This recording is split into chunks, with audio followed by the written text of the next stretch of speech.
इतने में एक सामरी स्त्री पानी भरने आई।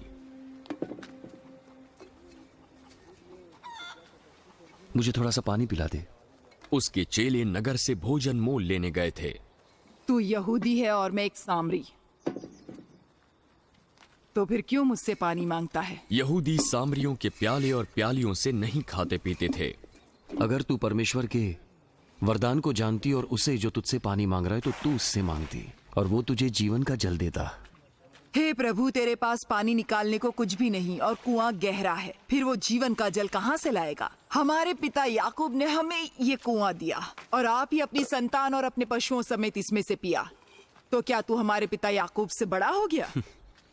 जो कोई ये जल पिएगा वो फिर प्यासा होगा, परंतु जो कोई उस जल से पिएगा जो मैं उसे दूंगा वो फिर अनंत काल तक प्यासा ना होगा। जो जल मैं उसे दूंगा वो उसमें एक सोता बन जाएगा जो अनंत जीवन के लिए उमड़ता रहेगा और उन्हें अनंत जीवन देता रहेगा। हे प्रभु, वो जल मुझे दे ताकि मैं कभी प्यासी न हूँ और न जल भरने को इतनी दूर तक आऊं। जा अपने पति को यहां बुला कर लिया।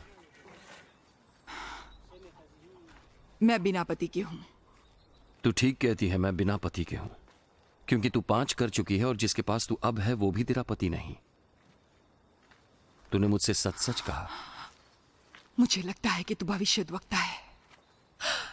हमारे बाप दादाओं ने इसी पहाड़ पर आराधना की और तुम कहते हो कि वो जगह जहां आराधना करनी चाहिए यरूशलेम है। मेरी बात का विश्वास करना रे कि वो समय आता है कि तुम न तो इस पहाड़ पर पिता की आराधना करोगे न यरूशलेम में। तुम जिसे नहीं जानते उसकी आराधना करते हो और हम जिसे जानते हैं उसकी आराधना करते हैं, क्योंकि उद्धार यहूदियों में से ही है।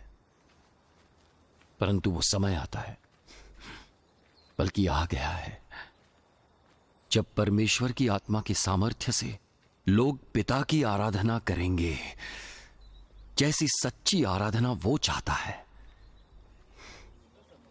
परमेश्वर आत्मा है और भक्त उसकी आत्मा के सामर्थ्य से उसकी आराधना सच्चाई से कर सकेंगे।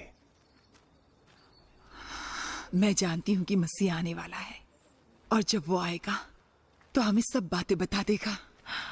मैं जो तुझसे बोल रहा हूं वही हूं। इतने में उसके चेले आ गए और अचंबा करने लगे कि वो स्त्री से बातें कर रहा है। तो भी किसी ने स्त्री से नहीं पूछा तुझे क्या चाहिए या मसीह से किस लिए उससे बातें कर रहा है। तब स्त्री अपना घड़ा छोड़कर नगर में चली गई।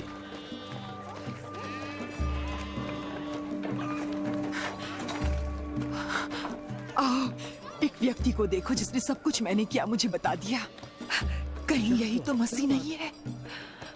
तो वे नगर से निकलकर उसके पास आने लगे। इस बीच उसके चेलों ने यीशु से ये विनती की, हे रब्बी, कुछ खा लो। पर उसने उनसे कहा, मेरे पास खाने के लिए ऐसा भोजन है जिसे तुम नहीं जानते। तब चेलों ने आपस में ये प्रश्न किया, क्या कोई उसके लिए कुछ खाने को लाया है? मेरा भोजन यह है कि अपने भेजने वाले की इच्छा के अनुसार चलूं और उसका काम पूरा करूं। क्या तुम नहीं कहते कि कटनी होने में अभी 4 महीने पड़े हैं? देखो, मैं तुमसे कहता हूं, अपनी आंखें उठाकर खेतों पर दृष्टि डालो कि वे कटनी के लिए पक चुके हैं। काटने वाला मजदूरी पाता है और अनंत जीवन के लिए फल बटोरता है, ताकि बोने वाला और काटने वाला दोनों मिलकर आनंद करे। यहां वो कहावत ठीक बैठती है, बोने वाला और है और काटने वाला और। मैंने तुम्हें वो खेत काटने के लिए भेजा है जिसमें तुमने परिश्रम नहीं किया, दूसरों ने परिश्रम किया और तुम उनके परिश्रम के फल में भागी हुए। उस नगर के बहुत से सामरियों ने उस स्त्री के कहने से यीशु पर विश्वास किया, क्योंकि उसने ये गवाही दी थी, उसने सब कुछ जो मैंने किया है मुझे बता दिया। इसलिए जब ये सामरी उसके पास आए तो उससे विनती करने लगे कि हमारे यहाँ रह। तो वो वहां 2 दिन तक रहा। उसके वचन के कारण और भी बहुत से लोगों ने विश्वास किया और उन्होंने उस स्त्री से कहा, अब हम तेरे कहने से ही विश्वास नहीं करते, क्योंकि हमने आप ही सुन लिया और जानते हैं कि यही सचमुच में जगत का उद्धार करता है।